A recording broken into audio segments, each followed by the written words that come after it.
The Trump administration is considering a proposal to mobilize as many as 100,000 National Guard troops to round up immigrants in the U.S. illegally, including millions living nowhere near the Mexico border, according to a draft memo obtained by the Associated Press. The 11-page document calls for the unprecedented militarization of immigration enforcement as far north as Portland, and as far east as New Orleans, La. Almost immediately after this story was published, the White House denied the report. That is 100% not true. It is false, Press Secretary Sean Spicer told reporters aboard Air Force One before President Trump headed to South Carolina to tour a Boeing plant later Friday. There is no effort at all to utilize the National Guard to round up illegal immigrants, Spicer said. He said he couldn't deny altogether that the subject had never been discussed in the administration. The White House has noted before that many proposals have been drafted on a range of issues, but not all are under serious consideration. 4 states that border Mexico are included in the proposal: California, Arizona, New Mexico and Texas, but it also encompasses 7 states contiguous to those 4: Oregon, Nevada, Utah, Colorado, Oklahoma, Arkansas, and Louisiana. Governors of the 11 states would decide whether to have their Guard troops participate, according to the memo, written by U.S. Homeland Security Secretary John Kelly, a retired 4-star Marine general.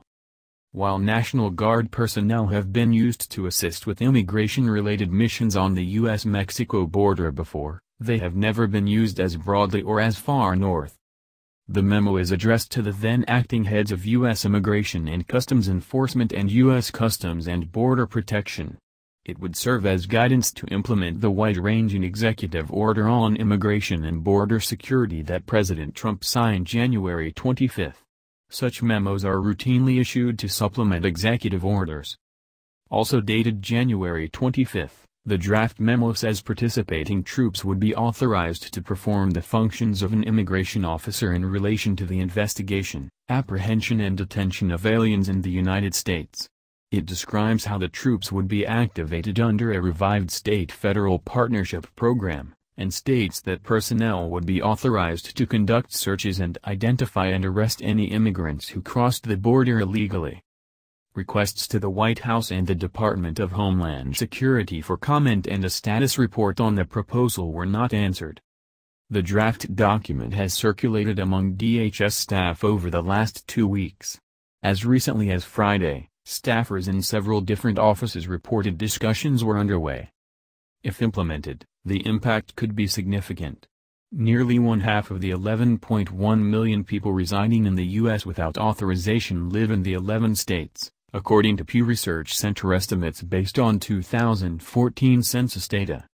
Use of National Guard troops would greatly increase the number of immigrants targeted in one of Trump's executive orders last month, which expanded the definition of who could be considered a criminal and therefore a potential target for deportation. That order also allows immigration agents to prioritize removing anyone who has committed acts that constitute a chargeable criminal offense. Under current rules, even if the proposal is implemented, there would not be immediate mass deportations. Those with existing deportation orders could be sent back to their countries of origin without additional court proceedings. But deportation orders generally would be needed for most other unauthorized immigrants. The troops would not be nationalized, remaining under state control. Spokespeople for the governors of Arizona, Utah, Nevada, California, Colorado, Oklahoma, Oregon and New Mexico said they were unaware of the proposal, and either declined to comment or said it was premature to discuss whether they would participate. The other 3 states did not immediately respond to the AP. The proposal would extend the federal-local partnership program that President Barack Obama's administration began scaling back in 2012 to address complaints that it promoted racial profiling. The 287G program, which Trump included in his immigration executive order, gives local police, sheriff's deputies and state troopers the authority to assist in the detection of immigrants who are in the U.S. illegally as a regular part of their law enforcement duties on the streets and in jails. The draft memo also mentions other items included in Trump's executive order, including the hiring of an additional 5,000 border agents, which needs financing from Congress, and his campaign promise to build a wall between the U.S. and Mexico. The signed order contained no mention of the possible use of state National Guard troops. According to the draft memo, the militarization effort would be proactive, specifically empowering Guard troops to solely carry out immigration enforcement, not as an add-on the way local law enforcement is used in the program. Allowing Guard troops to operate inside non-border states also would go far beyond past deployments.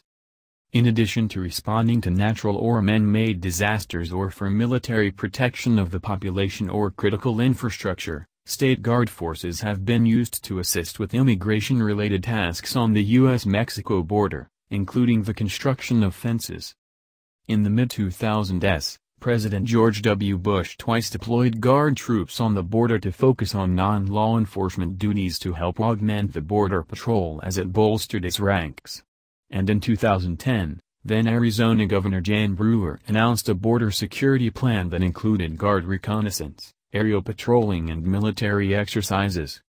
In July 2014, then Texas Governor Rick Perry ordered 1,000 National Guard troops to the border when the surge of migrant children fleeing violence in Central America overwhelmed U.S. officials responsible for their care.